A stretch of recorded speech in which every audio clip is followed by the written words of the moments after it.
Okay.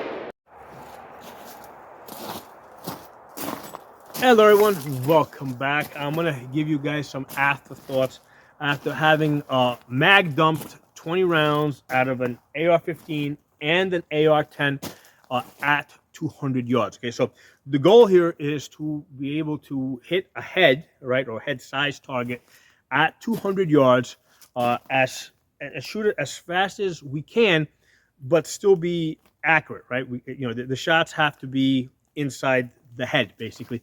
And the idea is that there's a foxhole over there, or there's a guy hiding behind a rock, and we need to basically do some suppression fire, right?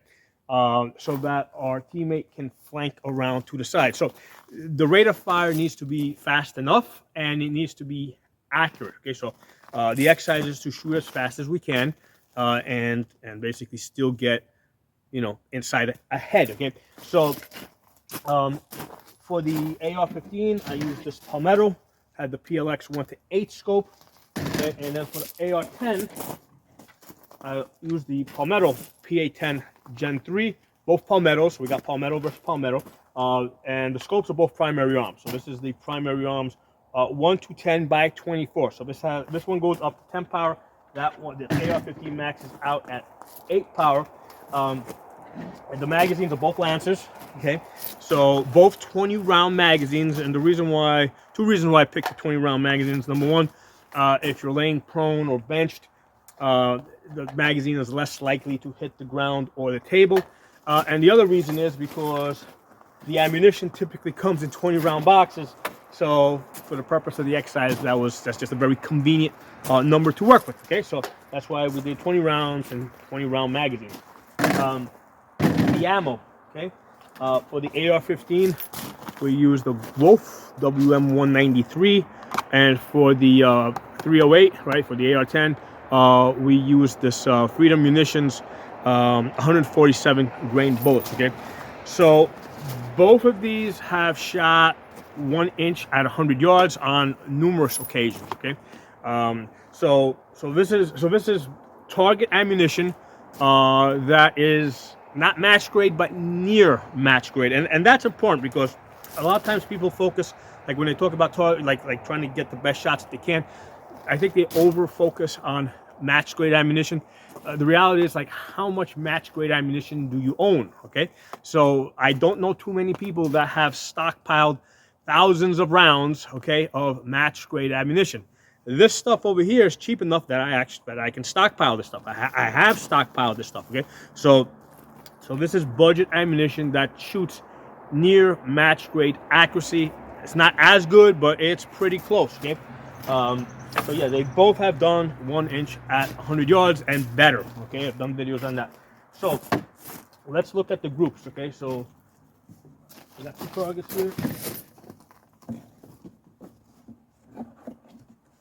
Do a side-by-side comparison, and basically this is the AR-15, that's the AR-10. Again, 200 yards, shooting as fast as I could, but still be able to hit the target. So on the AR-15 side, okay, initially I said that all 20 rounds hit the paper. However, there's the one up here is actually on the paper behind it because I've stacked targets on top of targets. So the one up there, even though I can see it on the white, that's actually on a different paper behind it. So that's off the paper.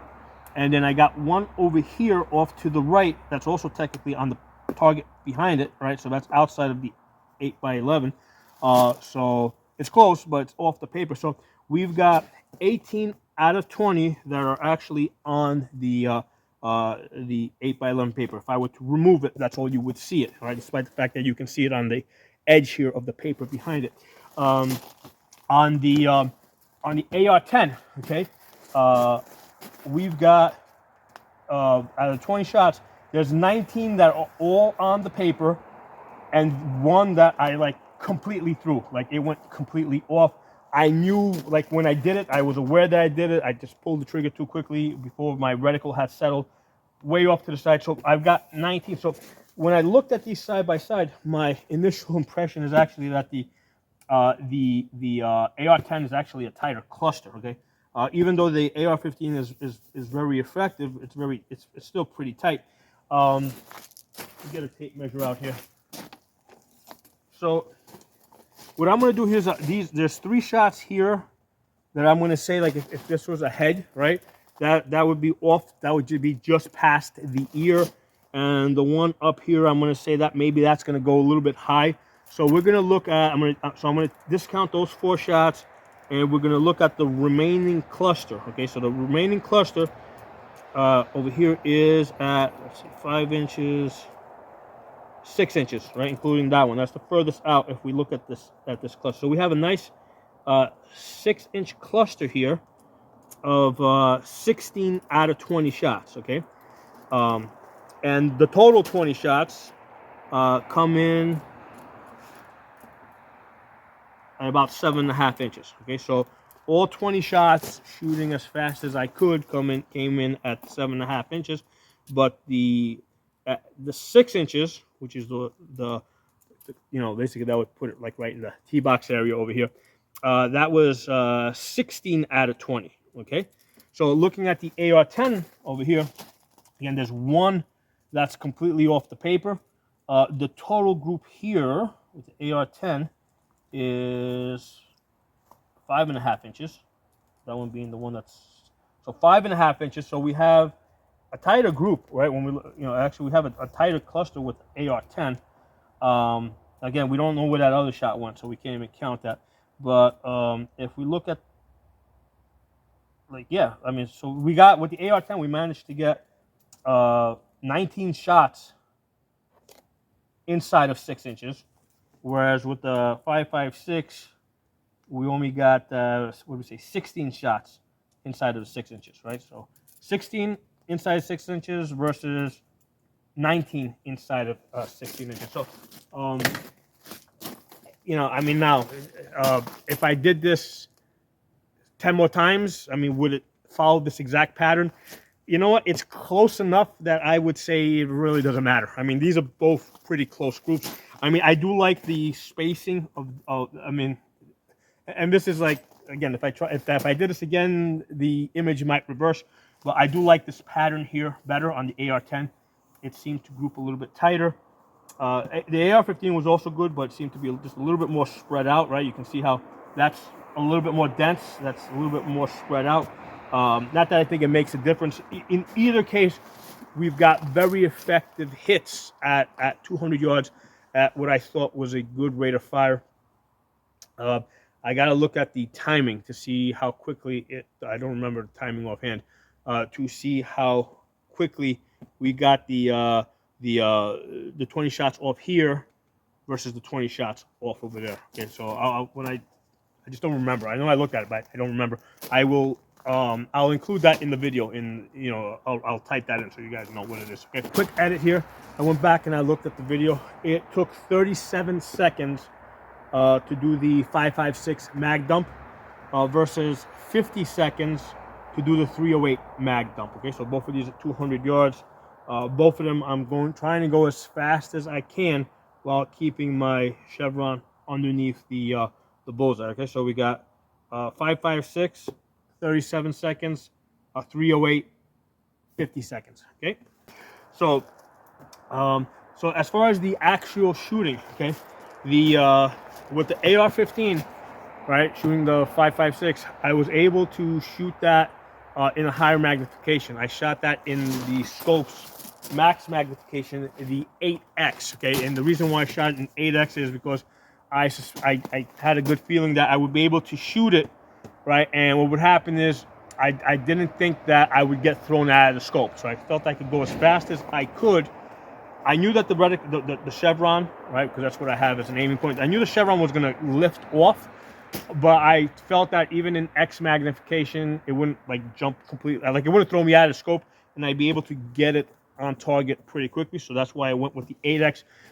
The interesting thing that I didn't expect, right, was that because normally if I'm shooting, let's say 200 yards or whatever, or even further distances, I'm shooting at a slower rate. So, you know, I'm taking all, like I got all the time in the world, okay? So here what was happening with the 5.56 is I would shoot and the reticle would jump up and then it would like kind of bounce 3 times on the back. So for both of them, I used the same bag setup. I used this sand stock in the back and I used this in the front. And what would happen with the 5.56 and the AR-15, I would shoot it and I felt like the gun basically like kind of like bounced off of the bag a little bit, right? So what that looked like when I was looking through the scope, it looked like this. Boom, 1, 2, 3, and then it would settle. Boom, 1, 2, 3, and it would settle. Boom, 1, 2, 3, and it would settle, okay? So I felt that was eating into the time, right? That was preventing me from going as fast as I wanted to go. Now, I was shooting off of the bag. Thinking back, if I had it on the bipod, right? Now, I'll shout off the table. If I had a bipod on the table, it would actually, I think it would actually be less stable, because what I have found with the bipod on the table, it's more slippery, right? Because you got like the hard plastic legs on the plastic. So it actually is more slippery on the table. However, if I was shooting prone, okay, the legs of the bipod, right? If I was shooting prone on the ground, the legs of the bipod tend to find something on the ground to stick into, and then you put a little forward pressure into the bipod. That would probably stop the bounce of the reticle on the bullseye, right? So it wouldn't like, you know, take so long to settle. So shooting prone off the bipod would fix that. That wasn't an option because I have, from the position I was shooting at over the 200 yards, there's like grass and other rocks and other obstacles. So I had to get a little bit higher. So I couldn't shoot prone because I wouldn't be able to see the bullseye. I had to get up on the table in order to make it work. Okay? So that's just a realistic situation. So on the AR-10, okay, what I had to do, and I knew this because I hadn't done the exact same exercise, but I had done something similar the day before. And what I saw is that I started off in 6, fired a bunch of shots, then went up like 5 or 6 shots, then went up to 8, fired a bunch of shots, then went up to 10, fired a bunch of shots, went back down to 6, fired 2 more. What I noticed, right, when I looked at that video from the prior day, is that I was shooting faster in 6 magnification, because what was happening with the AR-10, the recoil is more. So if you're in a high magnification, it